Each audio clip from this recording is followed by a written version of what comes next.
Bukas na pong simula ng Ramadan, kaya naman puspusan ang paghahanda ng mga Muslim.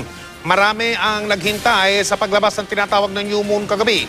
Hudyat yun ang pagsisimula ng Ramadan, pero hindi nagpakita ang buwan at kaya naurong para bukas ang pag-umpisa ng banal na panahon na yan. Ang Ramadan ay ang banal at ikasyam na buwan ng tinatawag na Islamic calendar. Hudyat yan ang taunang pag-aayuno ng mga Muslim. Sa lungsod ng Zamboanga, nilinis po ang moske kung saan magdarasal ang mga Muslim.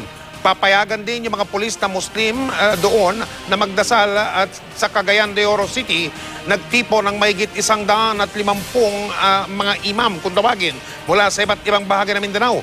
Pinag-usapan nilang pagpapalago sa pag-aaral ng Islam. Masaya naman ang mga Muslim sa lungsod ng Lawag sa Ilocos Norte nang dumating ang ilang leader nila mula pa sa Mindanao. Binati naman ni Pangulong Noynoy Aquino ang mga kababayan nating Muslim para sa mataimtim at makahulugang Ramadan. Umaasa siya sa pamamagitan nito ay lalo pang makakaunawaan at magtutulungan ng mga Pilipino sa kabila ng pagkakaiba sa pananampalataya.